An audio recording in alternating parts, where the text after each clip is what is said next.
ನಿನ್ನೆ ರಾತ್ರಿ ಸುಮಾರು 10:30 ಗಂಟೆ ಸುಮಾರಿಗೆ ಒಂದು ಬಳ್ಳಾರಿ ರೂರಲ್ ಲಿಮಿಟ್ಸಲ್ಲಿ ಮನೆಗೆ ಯಾರೋ ಅಪರಿಚಿತ ವ್ಯಕ್ತಿಗಳು ಬಂದು ಬೆಂಕಿ ಹಾಕಿದ್ದಾರೆ ಅನ್ನೋದ್ರ ಬಗ್ಗೆ ಒಂದು ದೂರು ನಮಗೆ ರಿಸೀವ್ ಆಗುತ್ತೆ. ಆ ದೂರಿನ ಮೇರೆಗೆ ಒಂದು ಪ್ರಕರಣ ಬಳ್ಳಾರಿ ರೂರಲ್ ಲಿಮಿಟ್ಸಲ್ಲಿ ಈಗಾಗಲೇ ನಿನ್ನೆ ರಾತ್ರಿ 10:30ಗೆ ದಾಖಲಾಗಿದೆ.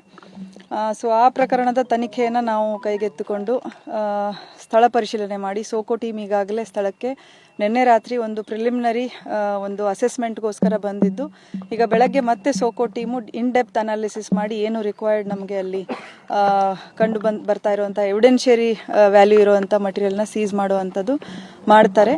ಹಾಗೆ ನಾನು ಕೂಡ ಈಗ ಸ್ಥಳಕ್ಕೆ ಭೇಟಿ ಕೊಟ್ಟಿದ್ದು, ಮೇಲ್ನೋಟಕ್ಕೆ ಆ ಮನೆ ತುಂಬ ವರ್ಷಗಳಿಂದ ಒಂದು ಅಬ್ಯಾಂಡನ್ಡ್ ಪರಿಸ್ಥಿತಿಯಲ್ಲಿ ಇದೆ ಅನ್ನೋವಂಥದ್ದು ಕಂಡು ಬರ್ತಾ ಇದೆ. ಕೆಲವೊಂದೆಲ್ಲ ಗಾಜು ಪುಡಿಗಳಾಗಿರುವಂಥದ್ದು ಅಥವಾ ಕಸ ಬಿದ್ದಿರುವಂಥದ್ದು, ಮೇಲೆ ಫಸ್ಟ್ ಫ್ಲೋರು ಸೆಕೆಂಡ್ ಫ್ಲೋರಲ್ಲಿ ಇದ್ದಿದ್ದೆಲ್ಲ ನೋಡಿದ್ರೆ ತುಂಬ ವರ್ಷದಿಂದ ಇಲ್ಲಿ ಯಾರೂ ವಾಸ ಇಲ್ಲ ಅನ್ನುವಂಥದ್ದು. ಮತ್ತು ಇಲ್ಲಿ ಯಾವುದೋ CCTV ಆಗಲಿ ಯಾವುದೇ ಒಂದು ಸೇಫ್ಟಿಗೆ ಅಂಥೇಳಿ ಸೆಕ್ಯೂರಿಟಿ ಗಾರ್ಡ್ ನೇಮಕ ಮಾಡಿಕೊಂಡಿರೋದಾಗಲಿ ಯಾವುದೂ ಇಲ್ಲಿ ಕಂಡು ಬರ್ತಾ ಇಲ್ಲ.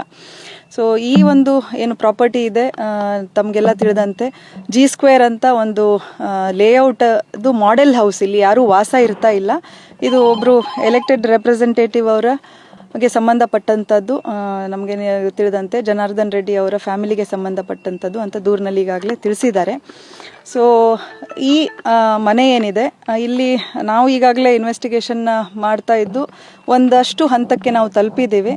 ಈ ನಿಟ್ಟಿನಲ್ಲಿ ಕೆಲವು ವ್ಯಕ್ತಿಗಳು ಯಾರು ನಮಗೆ ಸಸ್ಪೆಕ್ಟ್ಸ್ ಅಂತ ಇದ್ರು, ಸುಮಾರು 8 ಜನರನ್ನ ಈಗಾಗಲೇ ನಾವು ವಶಕ್ಕೆ ಪಡೆದಿದ್ದೇವೆ.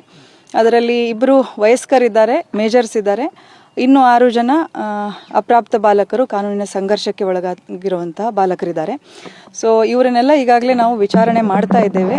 ವಿಚಾರಣೆಯಿಂದ ಪ್ರಿಲಿಮಿನರಿ ವಿಚಾರಣೆಯಿಂದ ಪ್ರೈಮಾ ಫೇಸಿ ನಮಗೆ ತಿಳಿದು ಬರ್ತಾ ಇರುವಂಥದ್ದು ಏನಂದರೆ, ಇವರೆಲ್ಲರೂ ಇಲ್ಲಿ ಒಂದು ರೀಲ್ಸ್ ಮಾಡ್ಕೊಳ್ಳುವಂಥದ್ದು ಮತ್ತು ಫೋಟೋ ಶೂಟ್ ಮಾಡ್ಕೊಳ್ಳುವಂಥದ್ದು, ಈ ಒಂದು ಕಾರಣಕ್ಕೆ ಈ ಮನೆಗೆ ಆಗಾಗ ಭೇಟಿ ಕೊಡ್ತಾ ಇದ್ದಂಥದ್ದು. ಮತ್ತು ತುಂಬ ಜನ ಹುಡುಗರು ಆವಾಗವಾಗ ಬರ್ತಾ ಇದ್ರು ಅಂತ ಒಂದು ವಿಷಯ ನಮ್ಮ ಗಮನಕ್ಕೆ ಬಂದಿದೆ. ಸೊ ಫೋಟೋಸ್ ತೆಕ್ಕೊಳ್ಳೋಕ್ಕೆ ಅವರು ಫಸ್ಟ್ ಫ್ಲೋರು ಮೇಲೆ ಟೆರೆಸು ಅಲ್ಲೆಲ್ಲ ಹೋಗಿ ಸನ್ಸೆಟ್ ಫೋಟೋಸ್ ತೆಕ್ಕೊಳ್ಳುವಂಥದ್ದು ಮಾಡಿದ್ದಾರೆ. ಇವನ್ನ ನಾವು ಕೆಲವೊಂದು ಅವರ ಮೊಬೈಲಲ್ಲಿ ನಾವು ಪರಿಶೀಲನೆಯಿಂದ ತಿಳಿದು ಬಂದಿರೋವಂಥದ್ದು.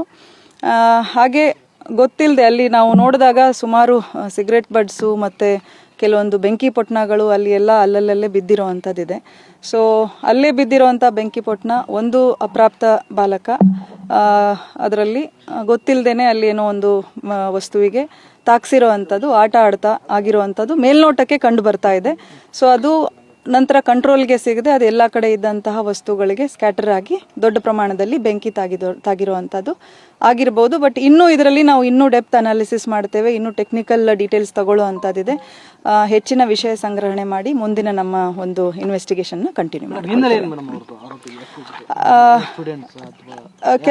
ಕೆಲವರು ಅದರಲ್ಲಿ ಸ್ಟೂಡೆಂಟ್ಸ್ ಇದ್ದಾರೆ, ಒಂದಷ್ಟು ಜನ ಸ್ಕೂಲ್ ಡ್ರಾಪ್ ಔಟ್ ಇದ್ದಾರೆ, ಕೆಲವರು ಚಿಕ್ಕ ಪುಟ್ಟ ಕೆಲಸಗಳನ್ನ ಕೂಲಿ ಕೆಲಸ ಆ ಥರದ್ದು ಮಾಡಿಕೊಂಡು ಫ್ಯಾನ್ಸಿ ಸ್ಟೋರಲ್ಲಿ ಕೆಲಸ ಮಾಡಿಕೊಂಡು ಆ ಥರ ಮಾಡ್ಕೊಂಡಿರುವಂಥವ್ರು ಇದ್ದಾರೆ. ಅದರಲ್ಲಿ ಒಂದಿಬ್ಬರು ಬೇರೆ ಕಡೆಯಿಂದ ಮುಂಬೈಯಿಂದ ಬಂದಿರುವಂಥ 2 ಇದ್ದಾರೆ. ಅವರು ಇಲ್ಲಿ ರಿಲೇಟಿವ್ಸ್ ಮನೆಗೆ ಅಂತ ವಿಸಿಟ್ ಮಾಡಿ ಇಲ್ಲಿ ಬಂದು ಈ ಫೋಟೋಸ್ ತೆಕ್ಕೊಳ್ಬೇಕು ಅಂತ ಅವ್ರ ಜೊತೆಗೆ ಬಂದಿರುವಂಥವ್ರು ಇದ್ದಾರೆ. ಈ ಜಾಗದವ್ರಿಗೆ ಮಾಹಿತಿ ಕೂಡ ಇಲ್ಲ.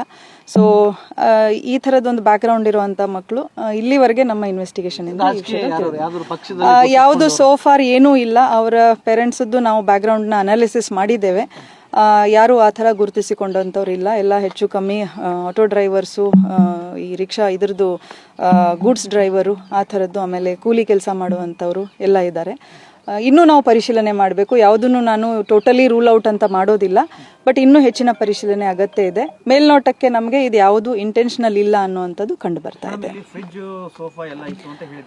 ಈಗ ಕಂಪ್ಲೇಂಟ್ ಅಲ್ಲಿ ಸುಮಾರು ವಿಷಯಗಳನ್ನ ತಗೊಂಡು ಬಂದಿದ್ದಾರೆ, ಬಟ್ ಮೇಲ್ನೋಟಕ್ಕೆ ಅಲ್ಲಿ ಯಾವುದು ವಸ್ತುಗಳು ಇರುವಂಥದ್ದು ಕಾಣಲ್ಲ. ಈ ಹಿಂದೆ ಮೋಸ್ಟ್ಲಿ ಮನೆ ಅದನ್ನ ತುಂಬಾ ಜನ ಬಂದು ವಿಸಿಟ್ ಮಾಡಿ ಫುಟ್ಫಾಲ್ ತುಂಬಾ ಇದೆ, ಅಲ್ಲಿ ಬಂದು ಏನಾದ್ರೂ ವಸ್ತುಗಳನ್ನ ತಗೊಂಡು ಹೋಗಿರೋಂಥ ಸಾಧ್ಯತೆಗಳಿದೆ. ಯಾರಿಗೆ ಕೈಗೆ ಬರುತ್ತೆ ಅವರೆಲ್ಲ ತಗೊಂಡು ಹೋಗಿರೋಂಥ ಸಾಧ್ಯತೆಗಳಿದೆ.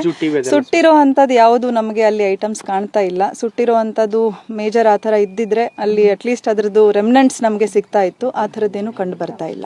ಒಟ್ಟಾರೆ ಈ ಲೇಔಟ್ ಬಗ್ಗೆ ಹೇಳೋದಾದ್ರೆ, ಅಂದ್ರೆ ಇದು ಒಂಥರ ಅಕ್ರಮ ಚಟುವಟಿಕೆ ತಾಣ ಆಗಿತ್ತು ಅನ್ನೋ ಒಂದು ಆರೋಪ ಇದೆ.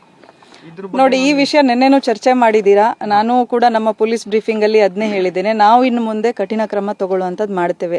ಬಳ್ಳಾರಿ ಸಿಟಿ ಔಟ್ಸ್ಕರ್ಟ್ಸ್ ಅಲ್ಲಿ ತುಂಬಾ ಲೇಔಟ್ಗಳಿದೆ, ಅಲ್ಲಲ್ಲಿ ಅಕ್ರಮ ಚಟುವಟಿಕೆಗಳು ನಡೀತಾ ಇದೆ ಅಂತ ಹೇಳ್ಬಿಟ್ಟು ನನಗೂ ಕೂಡ ಮಾಹಿತಿ ಬರ್ತಾ ಇದೆ.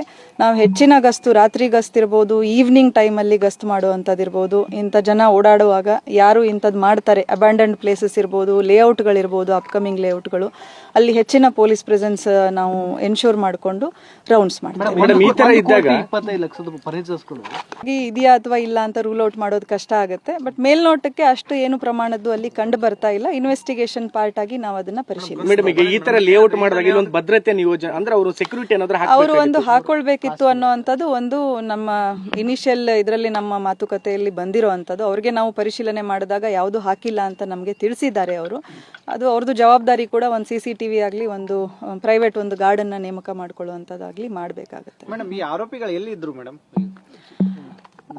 ಈಗ ನಮಗೆ ನಮ್ಮ ತಂಡಗಳು ಏನಿತ್ತು, ಇದು ಇನಿಷಿಯಲ್ ನಮಗೆ ಈ ಥರ ರಿಪೋರ್ಟ್ ಆದ ತಕ್ಷಣ ತುಂಬ ಬಳ್ಳಾರಿ ರೂರಲ್ ಸ್ಟೇಷನ್ ಆಗಲಿ ಮತ್ತು ಸೂಪರ್ವೈಸರಿ ಆಫೀಸರ್ಸ್ ಆಗಲಿ ತುಂಬ ಪ್ರೋಆಕ್ಟಿವ್ ಆಗಿ ಕೆಲಸ ಮಾಡಿದ್ದಾರೆ. ನಮ್ಮ ಕ್ರೈಮ್ ಟೀಮ್ ಇರ್ಬೋದು, SB ಇರ್ಬೋದು, ಪೊಲೀಸ್ ಆಫೀಸರ್ಸ್ ಇರ್ಬೋದು, with the supervision of additional SP, DSP ಎಲ್ಲನೂ ತುಂಬ ಆಕ್ಟಿವ್ ಆಗಿ ಕೆಲಸ ಮಾಡಿ ಆ ಹುಡುಗರನ್ನ ಇಮಿಡಿಯೇಟ್ ಆಗಿ ಪತ್ತೆ ಮಾಡಿರುವಂಥದ್ದು. ಯಾಕಂದರೆ ಕೆಲವೊಂದು ಫೋಟೋಸ್ ನಮಗೆ ಸಸ್ಪೆಕ್ಟ್ ಅಂತ ಆ ಮೂಮೆಂಟಲ್ಲಿ ಸಿಕ್ಕಿರುವಂಥದ್ದಿತ್ತು. ಆ ನಿಟ್ಟಿನಲ್ಲಿ ಪರಿಶೀಲನೆ ಮಾಡಿದಾಗ ನಮಗೆ ಹುಡುಗರು ಎಲ್ಲಿದ್ದಾರೆ ಅನ್ನುವಂಥದ್ದು ಪತ್ತೆ ಒಂದು ರಿಮಾರ್ಕ್ ತರ ಮೆನ್ಷನ್ ಮಾಡಿದ್ದಾರೆ ಅಷ್ಟೇ, ಈ ತರ ಇತ್ತು ಅಂತ ಹೇಳಿ. ಅವರೇ ಮಾಡಿರುವಂತದ್ದು ಅಂತ ಹೇಳಿ ಎಲ್ಲೂ ದೂರಿನಲ್ಲಿ ದಾಖಲಾಗಿಲ್ಲ. ದೂರಲ್ಲಿ ಮೆನ್ಷನ್ ಮಾಡಿದ್ದಾರೆ. ದೂರಲ್ಲಿ ಅಪರಿಚಿತರು ಅಂತಾನೆ ಇದೆ, ಅದು ಕೆಳಗಡೆ ಒಂದು ರಿಮಾರ್ಕ್ ತರ ಕೊಟ್ಟಿದ್ದಾರೆ. ಈ ತರ ಹೇಳಿಕೆ ಕೊಟ್ಟಿದ್ರು, ಅದನ್ನು ಪರಿಶೀಲಿಸಿ ಅಂತ ಹೇಳಿಕೆ ಕೊಟ್ಟಿದ್ದಾರೆ. ಈ ಹಿಂದೆ ನಡೆದ ಗಲಭೆಯಲ್ಲಿ ಓರ್ವ ಯುವಕ ಭಾಗಿಯಾಗಿದ್ದ, ಸೊ ಆತನ ಇಲ್ಲಿಗೆ ಬಂದು ಬೆಂಕಿ ಹಚ್ಚಿದ ಅಂತ ಹೇಳಿ ಆ ಥರದ್ದೇನು ಕಂಡು ಬಂದಿಲ್ಲ ನಮಗೆ. ಅದು ಬಟ್ ಅವ್ರದ್ದು ಬ್ಯಾಕ್ ಗ್ರೌಂಡ್ ಇನ್ನೂ ಏನಿದೆ, ನಾವು ಈಗ ಹೇಳಿದ್ನಲ್ಲ, ಟೆಕ್ನಿಕಲ್ ಅನಾಲಿಸಿಸ್ ನಡೀತಾ ಇದೆ. ಸುಮಾರು ವಿಷಯಗಳನ್ನ ನಾವು ಇನ್ನೂ ಪರಿಶೀಲನೆ ಮಾಡಬೇಕಾಗುತ್ತೆ. ಅವ್ರ ಬ್ಯಾಕ್ ಗ್ರೌಂಡ್ ಏನಿದೆ ಅನ್ನುವಂಥದ್ದು ಪರಿಶೀಲನೆ ಮಾಡಬೇಕು. ಅದು ಇನ್ವೆಸ್ಟಿಗೇಷನ್ ಅಲ್ಲಿ ಹಂತ ಹಂತವಾಗಿ ಗೊತ್ತಾಗುತ್ತೆ. Thank you madam.